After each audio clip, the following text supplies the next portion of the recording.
मैं अपने बाबा की तारीफ करूं मैं कैसे, मेरे शब्दों पर इतना जोर नहीं, और पूरी दुनिया में जाकर देख लेना, मेरे महादेव जैसा कोई और नहीं। श्री शिवाय नमस्तुभ्यम। नवनिधि शिव महापुराण कथा ग्रेटर नोएडा यूपी में जो हो रही है, दूसरे दिन की कथा जो पूर्ण हो चुकी है। गुरुजी ने 3 उपाय बताए हैं, जिसमें एक पत्र के माध्यम से हम उपाय जानेंगे, और गुरुजी ने बहुत ही महत्वपूर्ण बात बताए हैं।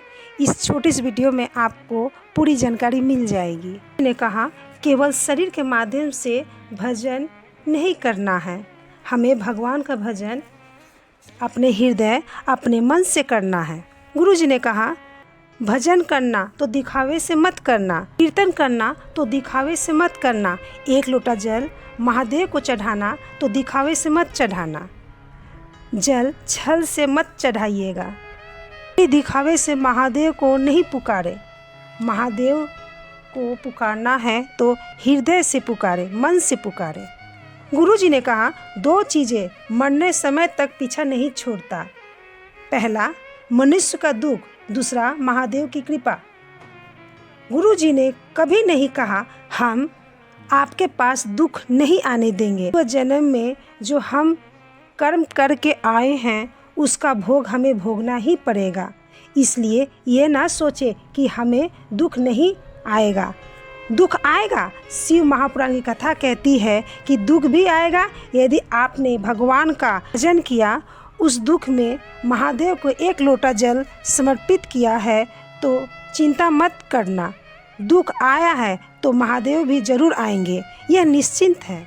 गुरुजी ने कहा आपके भीतर यह भक्ति होना चाहिए कि मैं महादेव के मंदिर में 100 साल तक जिंदा रहूं, तो मेरे शरीर को ऐसा बनाकर रखना कि 100 साल तक मैं तेरे पर जल चढ़ाती रहूं, इतना मेरे शरीर को अच्छा बनाकर रखना।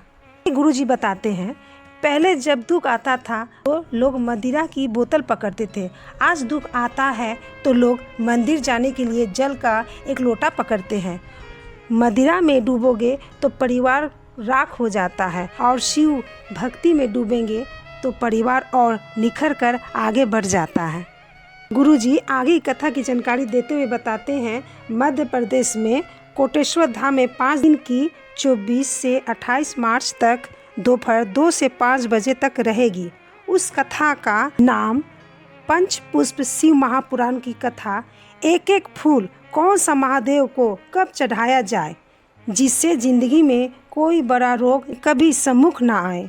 गुरुजी ने कहा अगर आपके जीवन में बहुत दुख कष्ट आए हैं तो कभी भी अपने परिवार वालों के सामने, रिश्तेदारों के सामने कभी मत रोइएगा, किसी सद्गुरु या महादेव के पास जाकर रोइएगा।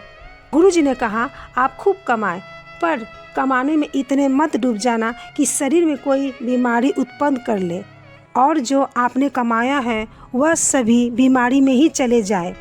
कमाई के साथ साथ थोड़ा भगवान का स्मरण करे, भजन करे। गुरुजी ने कहा जो नारी सबका भोजन परोसने के पहले रसोई घर में अपने लिए सब्जी अलग से रख लेती है, उस घर में कभी बरकत नहीं टिक पाती।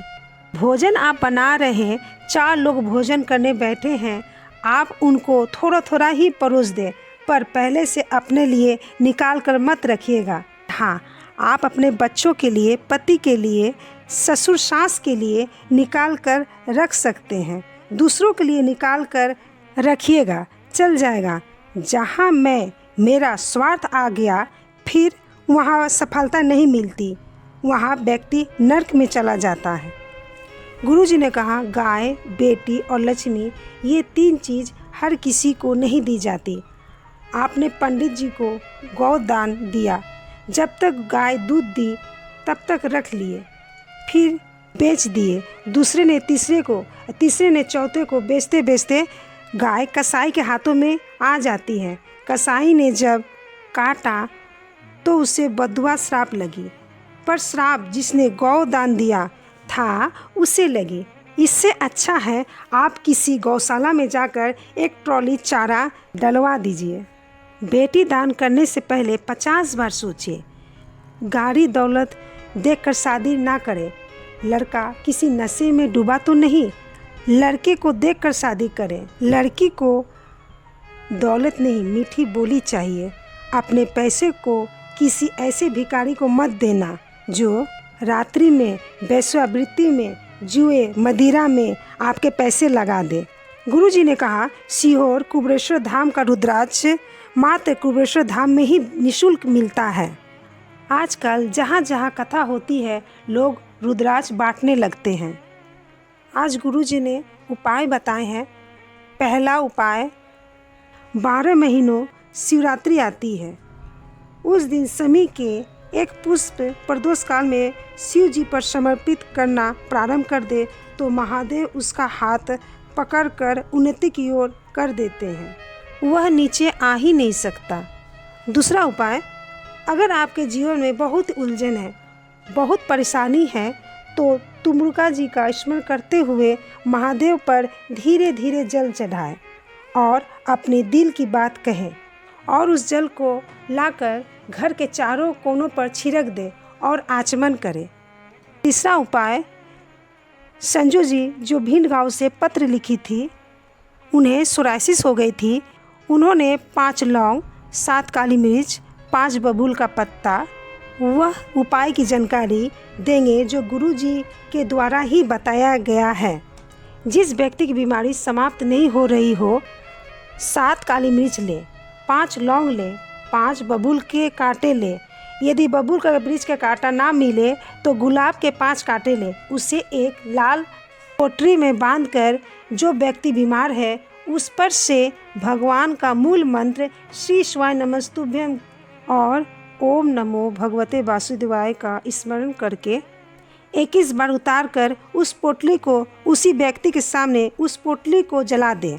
उस पोटली का धुआं उस व्यक्ति को लगने दे जो निरंतर बीमार पड़ रहा। बीमारी धीरे धीरे महादेव की कृपा से छूटने लगेगी। शिवाय नमस्तुभ्यम। हर हर महादेव।